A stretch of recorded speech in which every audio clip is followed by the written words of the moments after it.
Fixing sleep apnea is way easier than you've been told. And no, I'm not talking about a CPAP.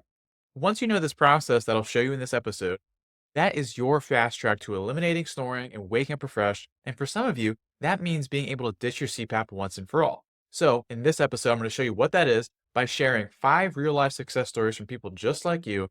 And I'll share what made the biggest difference for each person so you can start applying that for yourself to start breaking free from sleep apnea. I'm Dr. Dylan Peckus, your guide to naturally overcoming sleep apnea once and for all. And today I'm going to go over this 4 step process. Think of it like a roadmap of what the big stages you need to go through in order to finally get rid of sleep apnea. I'm talking about no more CPAP, obviously, because you're better. Okay. Don't stop your CPAP without talking to your doctor. And I'm going to show you with examples from real life people and what was big for them to progress through each and every single one of these stages to where they're sleeping and feeling normal, energized, focused, and everything else. So let's dive in with Trevor here, who was someone who he was dealing with sleep apnea like everyone was. And I'll let him speak for himself in a moment. I'll play their stories here, but just really briefly, struggling, was told by his doctor, "Oh, we think it's your nose, your sinuses, you got a big tongue, maybe an over," like the standard things where we get our anatomy blamed.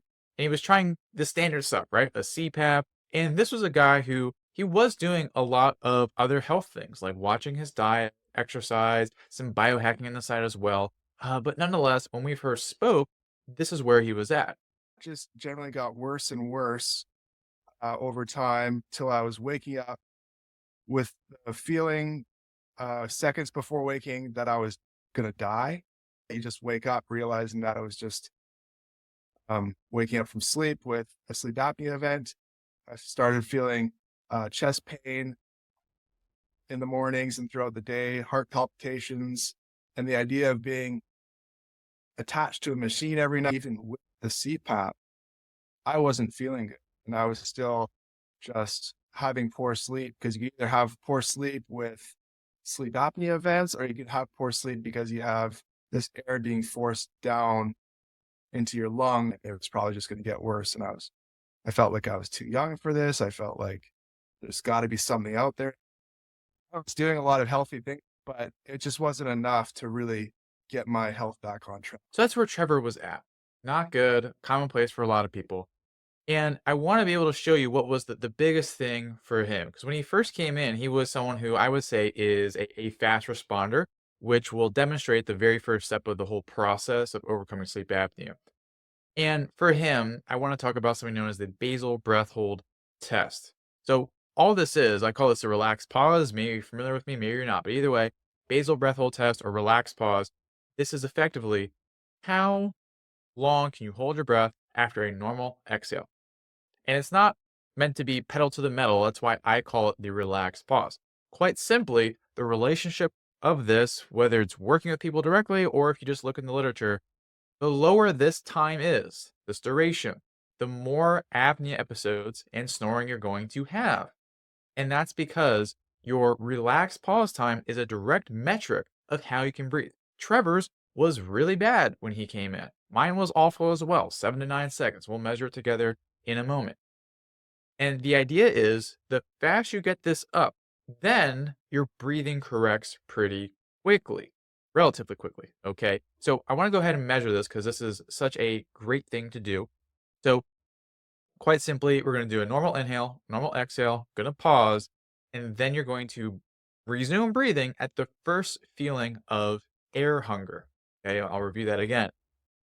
Normal inhale, normal exhale, hold your breath, and the first sign of air hunger, then inhale again. And then thank you, Maria, for this custom made graphic. Now, don't push too hard. That's the number one mistake that people make. So let's go ahead, measure this together. On the count of three, we're going to start inhaling, exhale, hold. So 3, 2, 1, normal inhale, normal exhale, and then hold. So start the timer, and you're holding your breath, and you're going to start breathing again at the first urge to breathe. The warmth in your chest, some discomfort. This is where I was around 9 seconds. Most people are below 15 when they start, and most everyone is below 20. And most people who go beyond 20, sometimes they just measure it wrong. it's too difficult for them, and I'll just hold that at 30. All right. Now, again, if you made it further, I'm not doubting your ability to do this. I'm just saying that the majority of people do the test wrong. You have to rewind, do it again. And if this is fine, make sure you continue to stick with me throughout the episode because this is just the first stage of beating sleep apnea.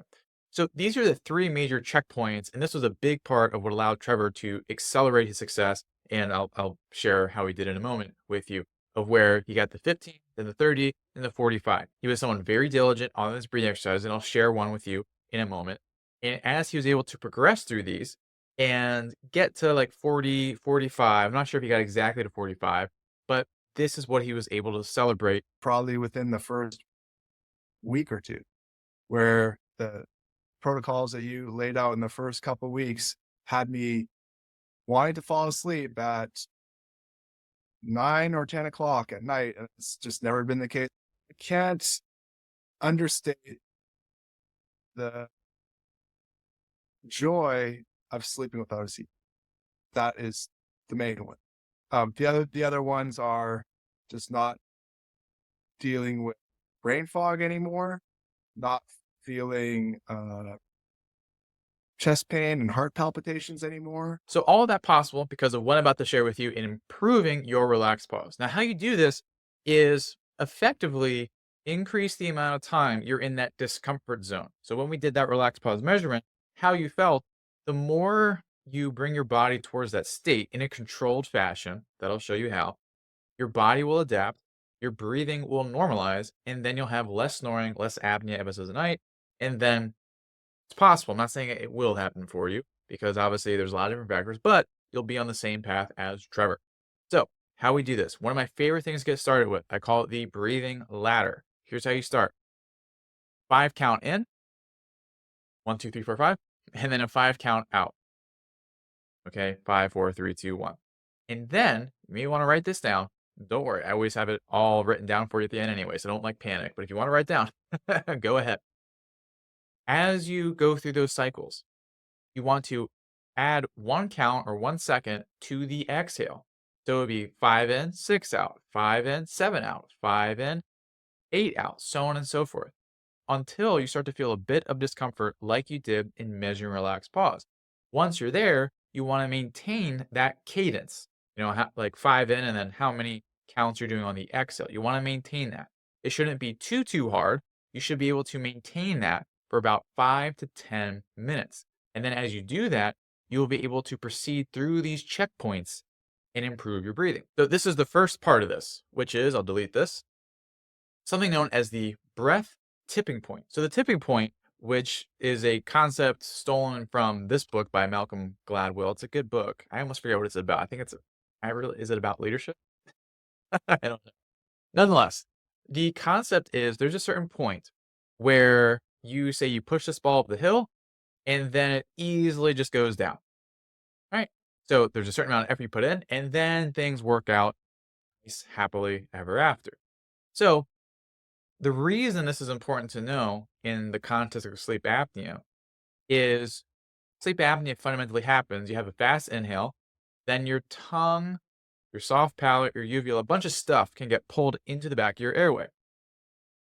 Now, the rate at which this happens functions very similar to this, the tipping point, because they can get pulled, closer back, closer back, closer back, closer back, but only at a certain threshold do they go all the way back and fall into the back of your throat and block your airway off. So it's not this like linear process. And the more you increase your relaxed pause, the less likely your tissues go to that tipping point and end up in the back of your airway. So that's why improving the relaxed pause helps you get over this tipping point. Now, it's not going to eliminate all the apnea episodes. It's going to eliminate the easiest ones for your body to have. So that's why being able to have a higher relaxed pause time will put your body on the good side of the tipping point more often. You're less likely to have those episodes.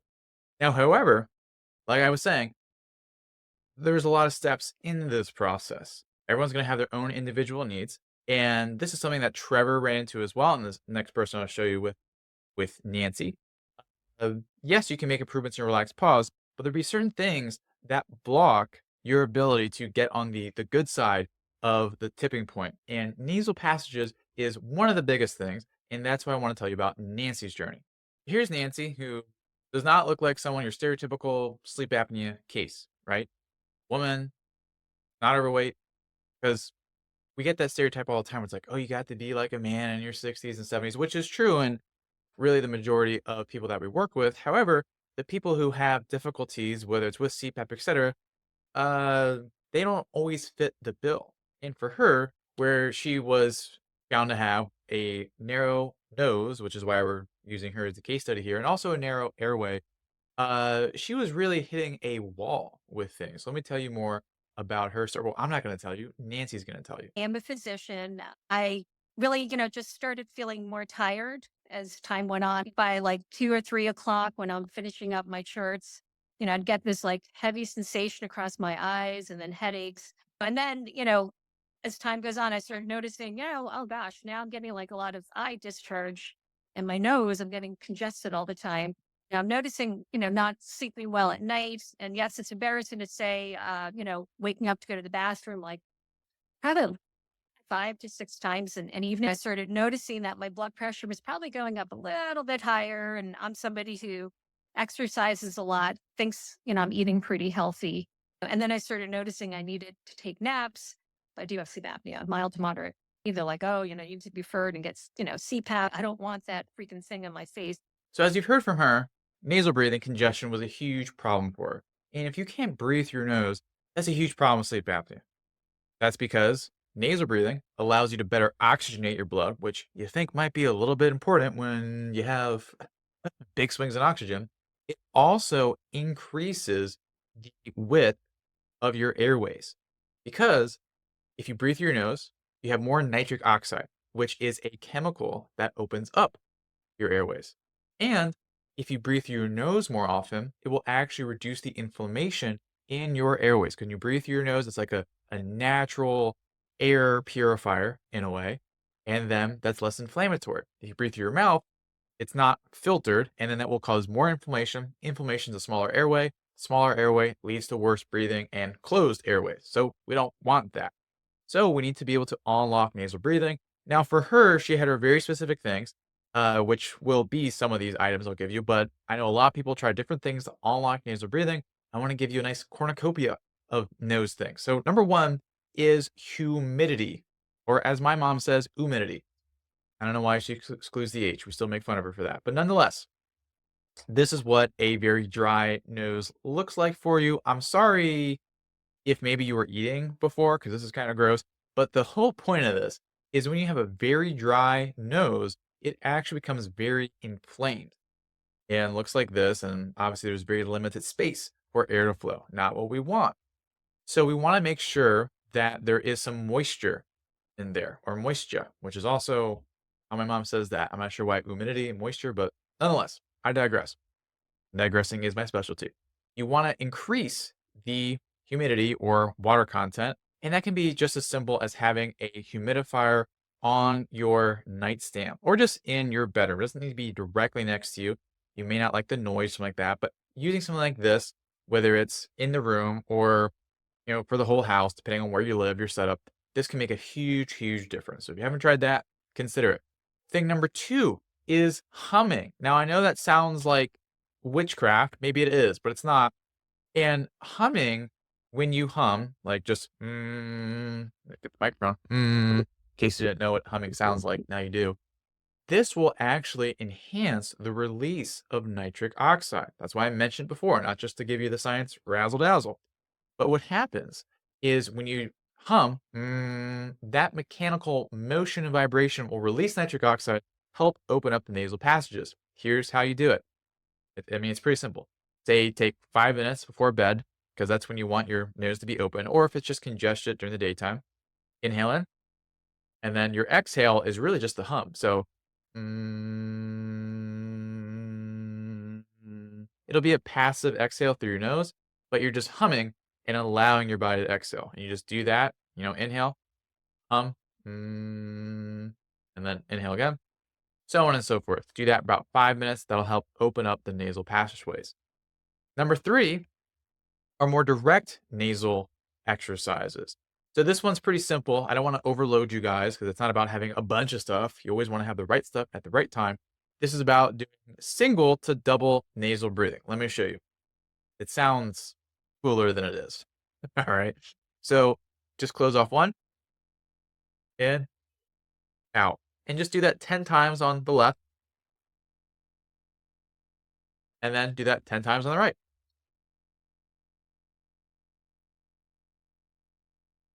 Okay. And alternate so you do it 3 times per side.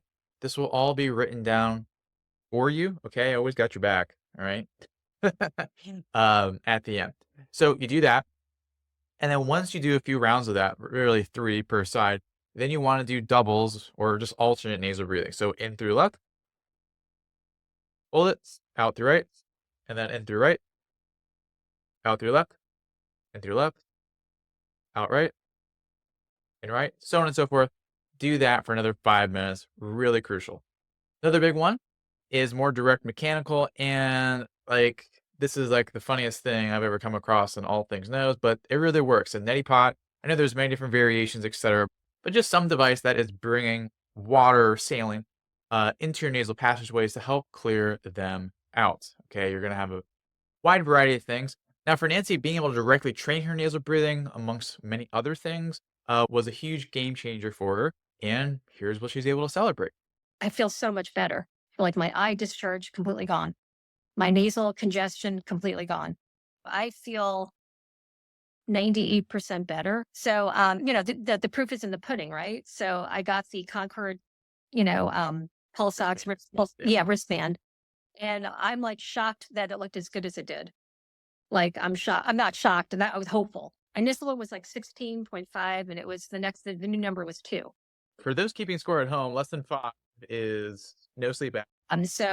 And I guess I shouldn't be shocked because I have been feeling so much better. Even on a really stressful day at work, I still feel okay. So, which is unusual. Usually I have a big headache with like a veil over my eye, but now I feel way better. There are a lot of people who have sleep apnea and just choose to ignore it, especially when it's gradual. You don't realize how good you can feel or should feel. So for Nancy, being able to easily more breathe through her nose, and of course, to increase her relaxed pause was essential in getting over and fully away from that breath tipping point. Now, here's the problem though. Breathing well at night is just a doorway that allows you to access sleep. It does not necessarily mean you're going to sleep fine. In fact, there are about 20 million people in the United States who breathe fine at night, but they don't sleep well at all. So that's why the second step in this process, having good metabolic sleep quality, is so, so important. So let's talk about that next. So here's Nabil, older gentleman who, when he went to his doctor, did not like what he was hearing, got a sleep study. They're like, you got sleep apnea, gotta go to CPAP.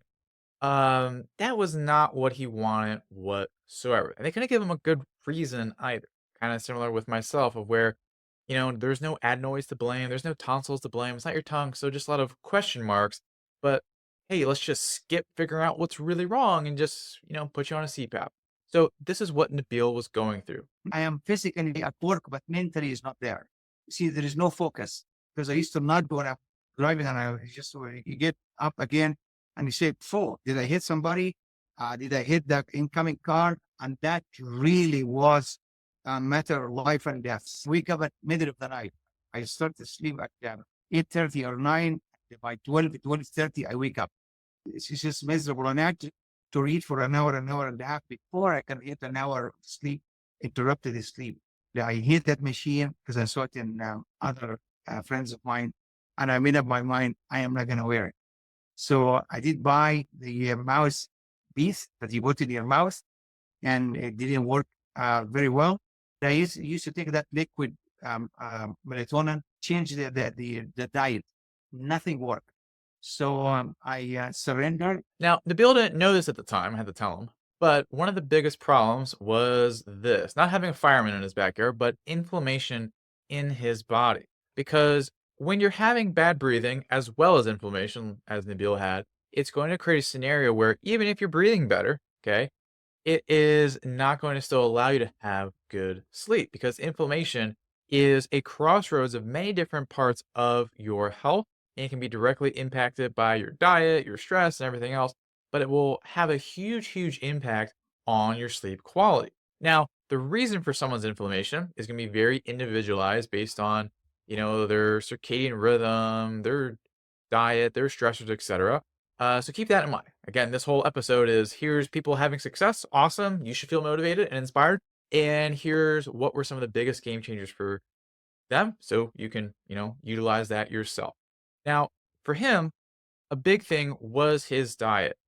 Because when you're eating more things like grains, sorry, I'm gonna, take away your grains, it comes with a lot of things that aren't necessarily ideal. And as shown here, it's not just about gluten. There's gonna be many different things, whether it's heavy metals or now you have excess carbs or pesticide. Like there's so many things that come along with grains that are detrimental to overall inflammatory status, but also especially when you have sleep apnea.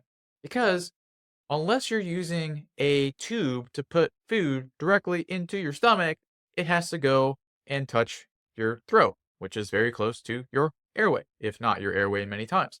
So this is one huge area to tackle. And now when we helped Nabil tackle this amongst many things, it just wasn't changing grains, then everything was fine and dandy. This moved the needle quite a bit. This plus getting him over the breathing tipping point, this is what he was able to celebrate. Stop the some night, don't wake up at night. I couldn't believe it. I start to have some nights now continuous sleep for 6 hours or sometimes 6.5. Biggest improvement for me is that I don't not or fall asleep when I'm driving. That was really, really an issue for me. And the other issue, I stopped worrying about the disease I'm going to get from not sleeping and achieving between 6.5 and 7 hours right now. That's my average. My average score from my German watch is about 77 quality of sleep. So that's something really I couldn't dream of in that very short times. And definitely, I'm a different person. I'm in better mood. I sleep better. I feel healthier. And I can drive on a highway again. Just to give an idea of where he started at, he's at 16.3 on AHI, which will put him in the moderate category, which many times feels a lot worse than moderate. Feels crap. He really should rename the categories. And Nabil, I think he just liked getting sleep studies because he got this one done, I think about a couple weeks before working with us. And then he got another one, like, I think 6 weeks into working with us. Maybe work for 12 weeks at a time with people. And he was already down half from 16 to 8. And I would argue, maybe he's had another sleep study done at this point. I'd have to ask him. But just by his function, I would say he's probably less than 5. So he went from 16 to 8. And I'm willing to bet it's less than 5 all gone just based on how much better he says he is. Now, how can you make this anti-grain? That sounds a little harsh, but how can you reduce the inflammation sources in your diet? So just some ideas here. And again, all written down later for you. But whether it is substituting rice for veggie rice, like cauliflower rice, or doing some spiralizing of your vegetables so you feel like you're not being stolen of your spaghetti, or doing some lettuce wraps because hamburgers and hot dogs are going to be the end of you, or again, reusing cauliflower because it's kind of gross in other formats, but cauliflower as part of a pizza crust, all viable options for you. And I'll have more of this available in the guide at the end of this episode. So that was a big step in getting his metabolism to a place of where he was at like 4 hours of sleep, getting to 6.5, 7 hours, because not only did we help his breathing, but also his metabolism as well, because there's a huge connection between those two, your metabolic health and your sleep, and also the third step of this. So to explain this, I want to highlight how we worked on the right side of this. So this represents how your metabolism in your nervous system interacts with your sleep. So let's say you have inflammation because you have sleep apnea. There you go. These inflammatory markers and cells will then go to your brain, and then this will activate your sympathetic nervous system, which will then cause more inflammation, which will then activate your nervous system. And as this cycle progresses, it continues to worsen your sleep more and more and more. That's not what we want. You want to work on both sides of this cycle. You want to decrease inflammation, like we talked about, for good metabolic sleep quality, and also help calm down your nervous system. And that's exactly what the third step is to help calm down your body. So, to show you the importance of this, I want to show you Bart. Here's Bart. And he's in Canada, so the option is to, pass away while waiting for healthcare or to do something about it. So he decided to do something about it. And first met him, he had a lot of guesses from his doctor, adenoid his tongue, or I don't know, maybe lose weight. Let's just blame weight, even though he's not overweight. But he was still struggling quite a bit, despite even trying a CPAP. So here's Bart. 10 hours and still be tired. Taking a nap in the afternoon, sleep work could be an hour and a half. It was all this on a CPAP machine. And I thought, I don't feel any, but there's some mouth tape. And I worked, well, I didn't wear it. I tried it one night, it just fell off, right? I tried again and it fell off again. That's where he started out with. And for him, as we try like the breathing exercises and everything else, like it was starting to kind of hit a wall. And a big part of that was what I just mentioned. He had things going on in his life, very busy, very stressful. And it started to become something that really held his body back, despite doing other things. That's why doing these steps is so, so important. It unlocks progress time after time. And for him, he was basically stuck in this fight or flight mode. All right. As shown by this illustration, that seems like it's a card in some weird store that you would send someone. But nonetheless, his body was stuck in this fight or flight mode. And then that caused him to constantly be in overdrive, hurt his sleep, and getting good, deep quality sleep was very difficult for him. So, what do you think we did? If he was in the fight or flight mode, what's the other option? It is the rest and digest or the parasympathetic mode. You may not have known that. That was very pretentious of me to assume you know both branches of the autonomic nervous system. My bad. And for him, one of the things we did was focusing on something known as HRV training. And there's many ways to calm down your nervous system. You don't need to go get this doodad. It's a great doodad. It is the Inner Balance. Comes for iPhone and Android. I think it's great. I'm not sponsored by them. No affiliate links, anything. I think it's great. I'll give you some other options that don't require. I think it's $200. But nonetheless, it's a great way to shift your body from fight or flight to being a lot more relaxed. Because when you do that, that helps you break that cycle that we talk about. And before we get into how you can do that for yourself, I'll give you that in a moment. I just want to give you the proof in the pudding, so to speak, of, yes, stress reduction sounds cool, but does it actually lead to improvements? Well, I'll let Bart tell you. I'm ready for any early meeting if we want. And that I was taking a nap in the afternoon, sleep, nothing compared to what it was. So that was something I know has made a difference. And how many times you wake up and the sleeps are deep. I dream a lot. I got a movie going on every night. This is not a Band-Aid. If anyone's looking for a Band-Aid, just move. So that was a success Bart was able to have.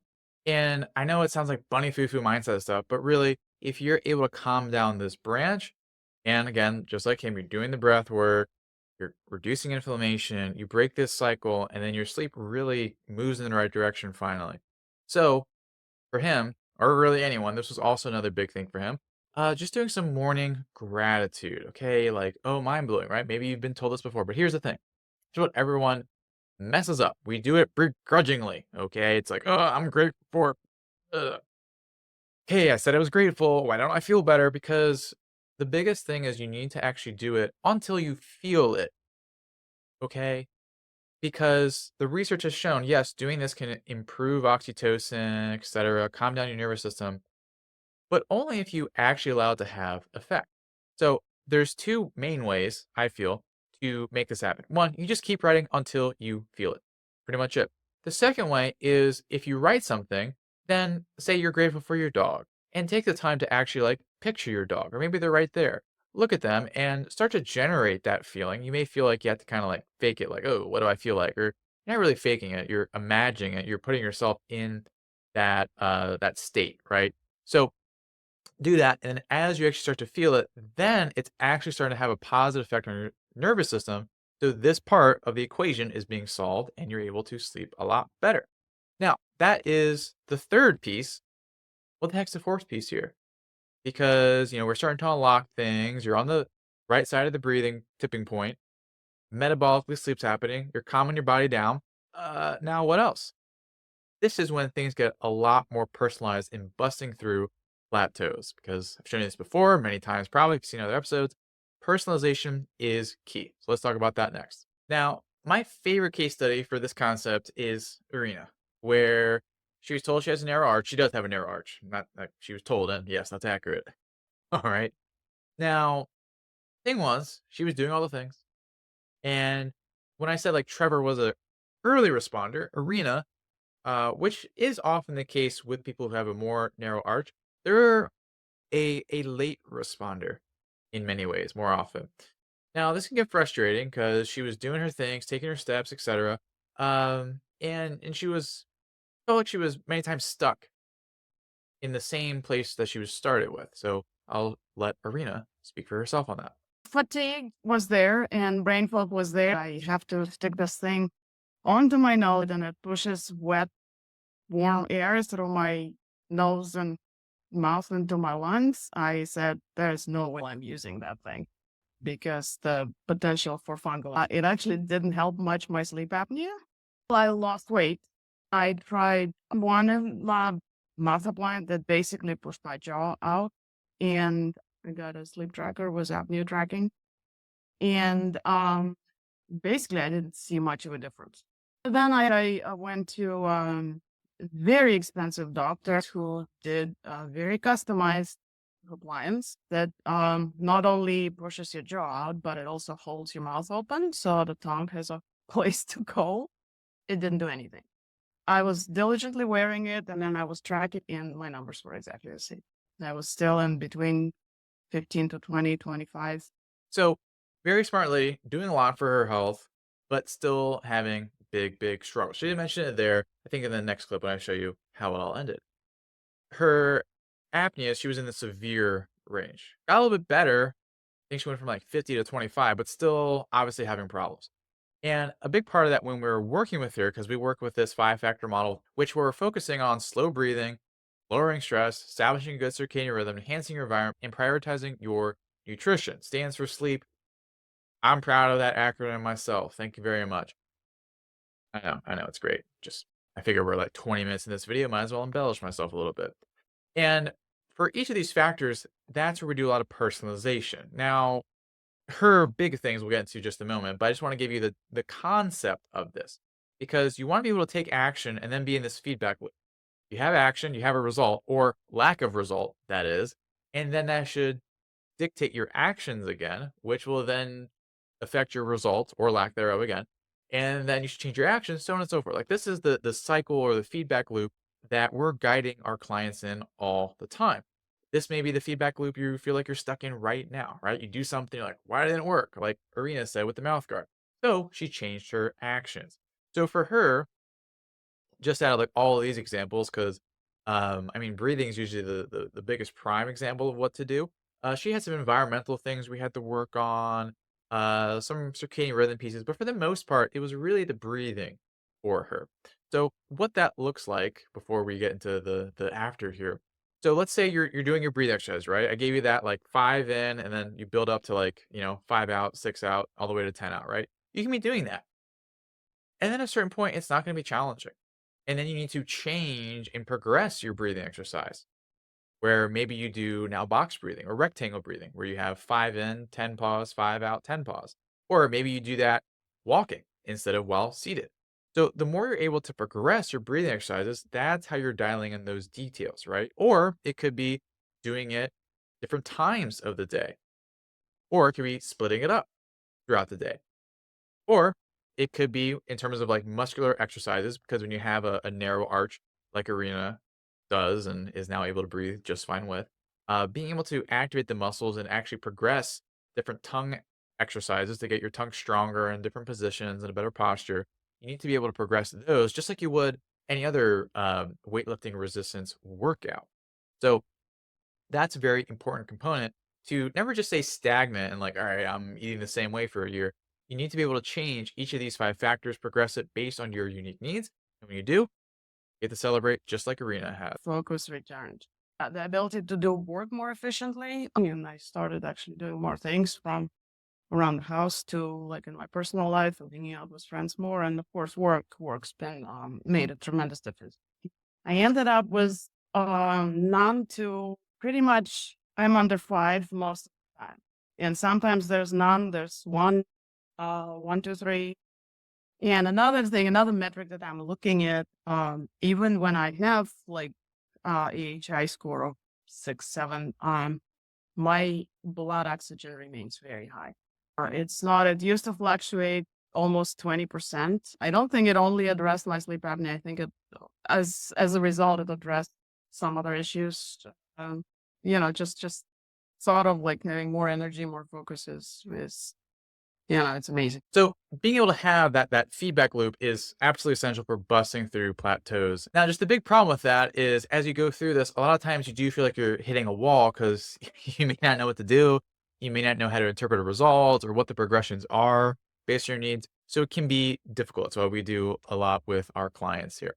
And to help you better on that path, got some 2 exciting things for you here. So as I mentioned earlier, got a nice free guide for you where it's the 5 lessons guide here. And this is where you get the summary, dive deeper, all right, and have those things written out. That's there for you. Now, if you want a little bit more help and a more of an accelerated path, then I would really recommend the Sleep Apnea Reset Protocol Workshop. So what this does, it's a video course, if you will, that also comes with a workbook and many other instructional videos on the exercises.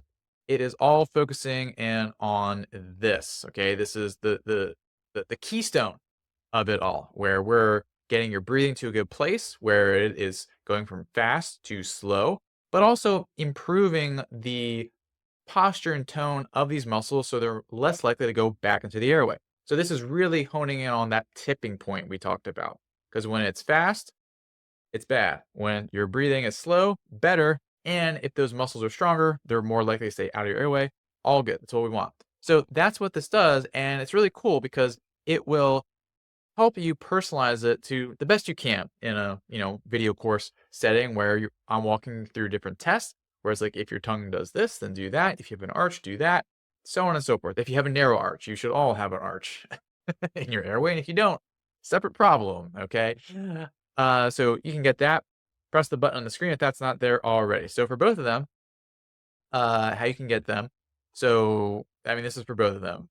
So the link in the description. So if you're on your phone, it is not intuitive whatsoever. You will have to click the title of this video and then the description box pops up if it's not there already. If it is there, you just go there and it'll be a link that you click. I'll say, hey, here's the guide. All right, pretty simple. Very similar for the Sleep Apnea Reset Protocol Workshop. You just want to call it SARP. You want to sound really cool. You can do that. If you didn't press the button on screen, it's also in the description. And then also it's like a little icon beneath the description box, I think above the comments there. So that's where you can find that. Additionally, if you're into QR codes and URLs, I got your back. So you can get the free guide at ochnow.com/5 lessons. Okay, 5 is numerical and lessons is a word. I don't know, alphabetical. Type that in and then you just get it there. If you want the workshop, you can go to ochnow.com/reset. And if you got your phone, I don't, but you just want to scan because a lot of folks apparently watch this on their smart TV. You just get your phone, come to the screen. Don't worry, I'm not going to like reach out here. And you just go to the camera mode and then you point it at either of these two. And then there's a link that pops up. You click that and it'll whisk you away to that web page. At least when I do it, it does that. Okay, I do check these things. So there you go. That's for you to, work with and take action on. And I think the biggest moral of the story I want to give you, because these 5 people, yes, it illustrates different points metabolically, breathing wise, etc. But the biggest thing about all of them is they really had a strong reason and like really great motivation, which I know is very hard when you're tired, when you have sleep apnea. But the more you can remember, like, this isn't just about your health and your sleep. This is really about like the quality of your life and like who you're able to be and what you're able to do. Because when you're tired, you're irritable, you don't have the energy or the presence to give, other people, then really, you're not really living, you're just surviving, you're just existing. And that's not how anybody should go about their life. You should be able to have really just days where like you wake up energized, you can be fully productive at work, whether it's to strive towards a certain goal or just to, you know, be done with it and get on to the next part of your life, what you're working for, right? Whether it's hobbies, family, friends. That's what life is all about. But it can't be like that if you don't have your health, if you don't have good sleep. So that's why whether you go with the guide or the workshop, either way is a step forward in your health journey to getting back to what you can do and who you can be. So thanks so much for watching, and I'll see you soon.